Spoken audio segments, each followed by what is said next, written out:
भुजबळ असं म्हणाले की सगळे सोयरे आरक्षण देणं शक्य नाही, आरक्षण मिळणार नाही.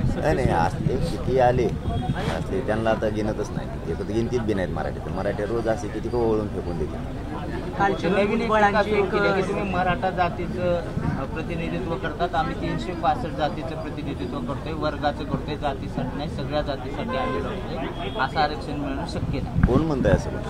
कालच्या ओबीसी मोर्चातून भाषणं झाली. भाषण करत असतो सगळ्यांना माहिती आहे मराठा कधीच जातीवादी नाही आहे, नाचण्याचं काही कारण पण नाही. काल छगन भुजबळ यांची एक सभा झाली, त्यातून तुम्हाला थेट आव्हान देण्यात आलं आहे 288 पैकी 8 जागा निवडून दाखवा असं चॅलेंज केलं. त्याला नाही मत देतो, हिंमत माहीत झाली त्याला हिंमत चांगली माहीत झाली. हिंमत काय असते हे त्याला चांगला माहीत झालेलं आहे. आता तरी ओबीसीचं वाटोळं करू नको म्हणा. ओबीसी मराठा एकत्र आहे. तुझ्या राजकीय स्वार्थासाठी तू राजकारणी माणूस आहे.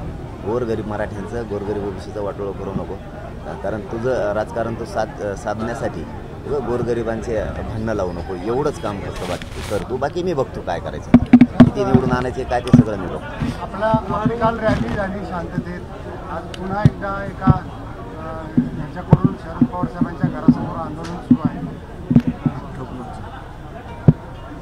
आता अभियान दरेकरांचं, फडणवीसांचं अभियान, षडयंत्र, सापळा, मराठ्यांचे समाज एकत्र झाला आहे, त्यात फूट दाखवायची एवढी धडपड आहे त्यांची एकच मरमर चालली की मराठ्यात फूट दाखवायची, बाकी काय नाही. देवेंद्र फडणवीसांचं तेवढंच स्वप्न आहे मराठ्यात फूट दाखवायची, बाकी काहीच नाही. आता मराठ्यात फूट पडतच नसते कधीच. आता हे कुठलं काळ असू द्या, काळ कोणचाही असू द्या, प्रत्येकाकडे 4-2 सूर्य असतीलच.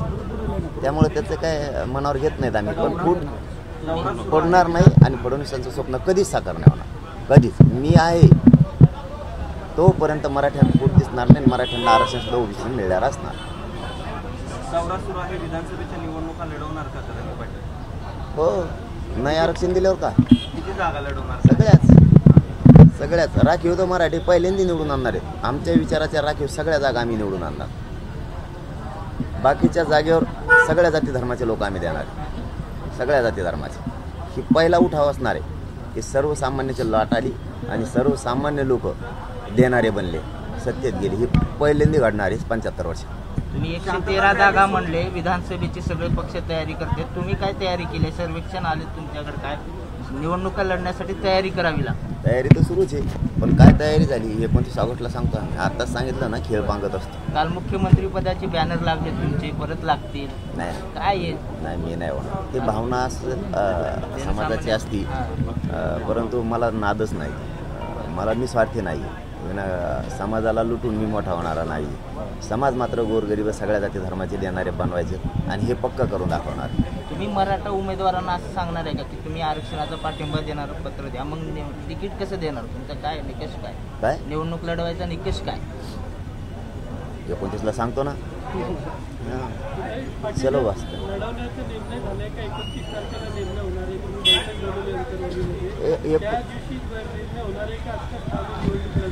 29ला फायनल निर्णय आहे. समाज राज्यातला तिथं येणार आहे. 29ला फायनल निर्णय. लढायचे का पाडायचे?